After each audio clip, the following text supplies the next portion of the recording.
शिवसेना से बगावत कर उद्धव ठाकरे को इस्तीफा देने को मजबूर करने वाले एकनाथ शिंदे अब महाराष्ट्र के मुख्यमंत्री हैं।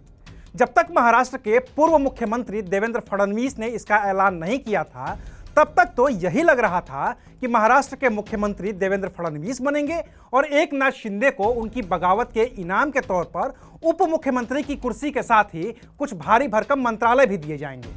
लेकिन देवेंद्र फडणवीस ने ही सबसे पहले ऐलान किया कि मुख्यमंत्री तो एकनाथ शिंदे ही बनेंगे और बीजेपी उनको समर्थन देगी। आखिर जिस बीजेपी के पास अब भी 106 अपने विधायक हैं, आखिर जो बीजेपी महाराष्ट्र में सबसे बड़ी पार्टी है, उसने एकनाथ शिंदे में ऐसा क्या देख लिया कि सीधे मुख्यमंत्री की ही कुर्सी दे दी। आखिर क्या है शिंदे के मुख्यमंत्री बनने की असली कहानी? आज बात इन्हीं तमाम मुद्दों पर। नमस्कार, मैं हूं अविनाश और आप देख रहे हैं अनकट। एकनाथ शिंदे महाराष्ट्र के मुख्यमंत्री बन गए हैं। 19 जून को जब शिंदे ने शिवसेना और महाविकास आघाड़ी की सरकार से बगावत की थी, तो शायद उन्हें भी इस बात का इल्म नहीं था कि वो जो कर रहे हैं उसका इनाम उन्हें मुख्यमंत्री की कुर्सी के तौर पर मिलेगा।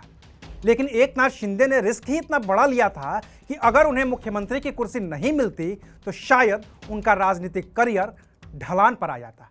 क्योंकि ये बगावत एक सरकार से बगावत नहीं थी, ये बगावत शिवसेना से थी। उस शिवसेना से जिसे बनाया बाल ठाकरे ने था और जिसके साथ 18 साल की उम्र से ही शिंदे लगातार जुड़े हुए थे।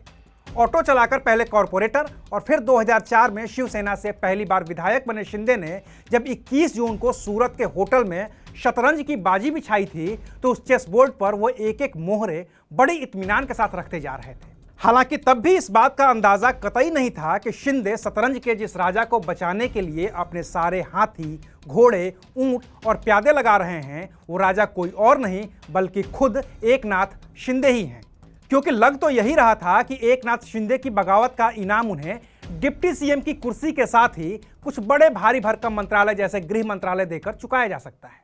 लेकिन 30 जून की शाम होते होते महाराष्ट्र के पूर्व मुख्यमंत्री और मीडिया जगत, टीवी चैनलों की ओर से महाराष्ट्र के नए मुख्यमंत्री घोषित हो चुके देवेंद्र फडणवीस ने ऐलान कर दिया कि एकनाथ शिंदे ही महाराष्ट्र के मुख्यमंत्री होंगे। क्योंकि मसला हिंदुत्व का है, क्योंकि महाविकास आघाड़ी की सरकार गिरी ही इसलिए है कि उसके बड़े घटक दल शिवसेना ने हिंदुत्व का रास्ता छोड़ दिया है।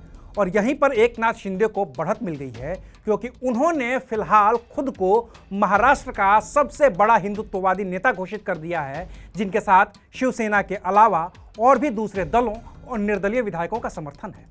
ऐसे में देवेंद्र फडणवीस भी खुद को एकनाथ शिंदे के बरक्स बड़ा हिंदुत्ववादी साबित करने में शायद हिचक रहे थे। और यही वजह है कि हिंदुत्व के मुद्दे पर गिराई गई सरकार के नए मुखिया के तौर पर फिलहाल के हिंदुत्व के सबसे बड़े पैरोकार एकनाथ शिंदे का नाम आगे कर दिया गया। तो क्या कहानी यहीं पर खत्म हो जाती है? क्या महाराष्ट्र की राजनीति का पटाक्षेप यहां हो रहा है, या फिर यहां से महाराष्ट्र की राजनीति की नई इबारत लिखी जा रही है? शायद महाराष्ट्र में राजनीति तो अब शुरू हो रही है, क्योंकि 106 सीटें होने के बावजूद बीजेपी ने मुख्यमंत्री की कुर्सी शिंदे को सौंप दी है। तो वजह सिर्फ हिंदुत्व तो नहीं हो सकती है, वजह है आने वाले बीएमसी चुनाव में उद्धव वाले शिवसेना का सफाया, जिसके लिए फिलहाल एकनाथ शिंदे से मुफीद शख्स बीजेपी के पास कोई दूसरा हो ही नहीं सकता है। अब उद्धव ठाकरे हैं तो बाल ठाकरे के बेटे ही, तो शिव सैनिकों का एक बड़ा तबका तो उद्धव के समर्थन में रहेगा ही रहेगा, भले ही शिवसेना के विधायक रहे ना रहे। ऐसे में अगर शिवसेना के ही बागी और बाल ठाकरे के नजदीकी रहे एकनाथ शिंदे को बीजेपी ने कमान सौंपी है, तो इसका असर उन शिवसैनिकों पर भी पड़ेगा जो अब भी उद्धव के साथ हैं। क्योंकि एकनाथ शिंदे के पास 39 शिवसैनिक विधायक हैं और ऐसे में शिवसेना पर दावा तो शिंदे का ही बनता है। विवाद की स्थिति में होगा ये कि शिवसेना का चुनाव चिन्ह न तो उद्धव ठाकरे के पास रहेगा और न ही एकनाथ शिंदे के पास, और तब बीजेपी कमल निशान के जरिए पहले मुंबई बीएमसी चुनाव और फिर पूरे महाराष्ट्र में खुद को हिंदुत्व की इकलौती पैरोकार के तौर पर पेश कर विधानसभा का चुनाव लड़ पाएगी। आने वाले दिनों में जो बीएमसी के चुनाव होने हैं, वही महाराष्ट्र की राजनीति को तय करने वाले हैं। क्योंकि इसी चुनाव में उद्धव ठाकरे को अपनी पार्टी के चुनाव निशान की जरूरत सबसे पहले पड़ेगी। और अगर उनके पास अपना चुनाव निशान नहीं हो पाता है, जिसकी संभावना ज्यादा है, तो फिर उद्धव ठाकरे को अपनी राजनीति और अपनी पार्टी दोनों को शून्य से शुरू करना पड़ेगा। और बीजेपी यही चाहती है, क्योंकि बीएमसी में शिवसेना बीजेपी के लिए लगातार रोड़ा रही है। अब शिंदे भले ही शिवसेना के चुनाव चिन्ह पर कब्जा न जमा पाए, भले ही वो सिर्फ चुनाव चिन्ह को फ्रीज ही करवा पाए, तब भी बीजेपी को बीएमसी चुनाव में यूं ही बढ़त मिल जाएगी। और रही सही कसर तब पूरी हो जाएगी जब बीएमसी के लिए उद्धव फिर से कांग्रेस और एनसीपी के साथ मिलकर चुनाव लड़ लें। तब हिंदुत्व के मुद्दे पर बीजेपी को जो मनोवैज्ञानिक बढ़त मिलेगी, उसके लिए बीजेपी को कुछ भी नहीं करना होगा। और रही बात कि मुख्यमंत्री एकनाथ शिंदे का क्या होगा, तो बीजेपी का इतिहास रहा है कि उसने जिस भी पार्टी के साथ गठबंधन में सरकार बनाई है, उस पार्टी का नुकसान ही नुकसान हुआ है।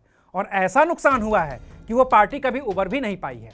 पंजाब के शिरोमणि अकाली दल से लेकर बिहार की जेडीयू और महाराष्ट्र की शिवसेना तक तो चंद उदाहरण हैं। इसलिए महाराष्ट्र में तो पिक्चर अभी बाकी है मेरे दोस्त। शुक्रिया, आप देख रहे थे अनकट।